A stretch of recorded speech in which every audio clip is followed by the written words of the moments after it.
Welcome everyone to this week's edition of Valpo Football Weekly, presented by our friends at Lakeshore Bone and Joint Institute. Brandon Vickery with you.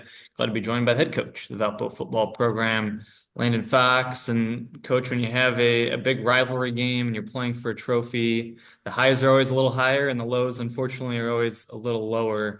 How would you describe kind of the emotion of the team at the end of the game on Saturday, and how do you channel that in a positive way going forward? I think the one thing is that you're just honest in your approach, meaning like it is a big game, and we're not afraid to say that. It is a little bit different in terms of it's a rivalry game. You get it once a year, and but then you switch it to like, okay, it's the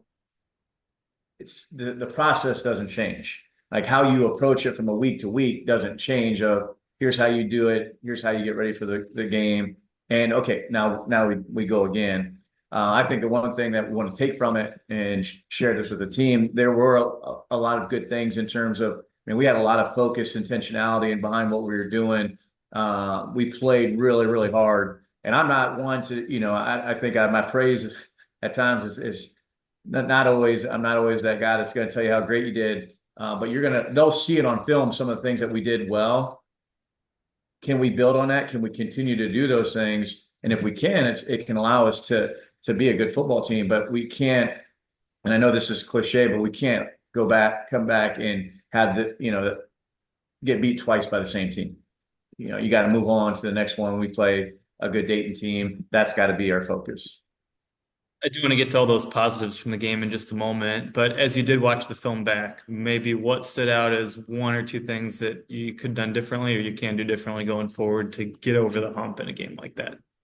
Yeah, you have to have the ability to make plays, and you definitely can't have. We talk about good plays, bad plays, and stupid plays, and you think about, and I don't want, I hate trying to point out individuals, and I guess I won't do that, but like you stop them on fourth down and you jump off sides on a punt return, and so to me, guess what? That's not in the books as a turnover, but that's a turnover, and they scored on that possession, and so when you're trying to beat a good team, that can't happen. Or you have the ability to make a first down on a simple play. We have to have the ability to do that. Or and we had the conversation with the young man at post game of like, you have a chance to make a pick, really may go for a pick six to tie the game. You have to, you have to make those plays, and that's what I thought they did better than us on Saturday. They came up with a few plays that we didn't. And moving forward, we need to make those plays in order for us to be successful. To talk about your defense, I mean, this was a Butler team that came in averaging nearly 40 points a game. Over the previous two games, they'd scored close to 100 points combined. What was it about the defense on Saturday? What stood out to you with that performance? I thought we did a really nice job controlling the run. We talked about getting an extra hat in the run game because they run their quarterback so often. And if you do that, you have to have the ability to get off blocks. And we got off blocks. Our front seven played well. Where we struggled a little bit to maybe even hold them to a few less points was we gave up some big plays in the back end. They caused some couple deep passes and not necessarily always in the worst position.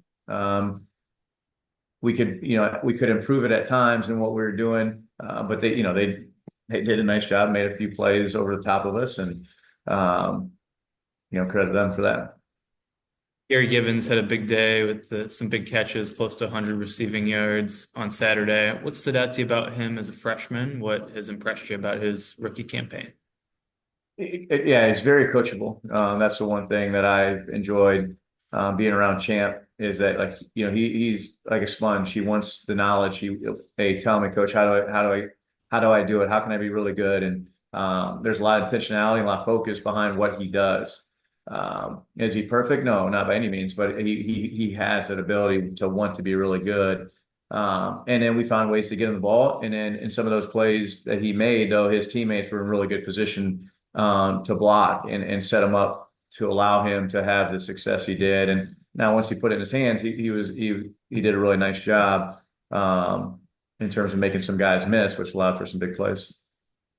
Week, it's another big game. You have a lot of guys on the roster who are from the state of Ohio. Obviously, you spent a good chunk of your career at the University of Dayton. What are some keys on Saturday? What stands out to you about this Dayton football team? Yeah, defensively they're aggressive. I mean they play aggressive. They play nasty. Like their linebackers come downhill, and they're violent. And so we're gonna have the ability to make sure that we're creating seams in the running game. We have to have the ability to run the football. Last year that caused us some problems with some tackles for losses and some sacks. So that has to be at the forefront of what we're trying to get done. Special teams, very sound. If you look statistically, they're one of the best in the league. And so we're going to have to do a great job in the kicking game. And that's not just with our kicker and punter. I'm talking our special teams position players have to do a really good job, which I thought we did at times on Saturday. And that was something that we challenged the guys against a team from Indy that, hey, they had done a good job. And I thought we did at times did a nice job, but we're going to have to build on that. And then defensively, we're going to have to limit points. They're a team that's kind of been streaky and sometimes, they've had the ability to score a bunch of points and then, have had a hard time at times. And so we have to be able to put pressure on them to make sure like, hey, they have to earn everything they get so that we're challenging them from a standpoint that we did last year. I think they punted 10 times in the game last year, and we have to do that again this year to force them long fields, drive in order to score points.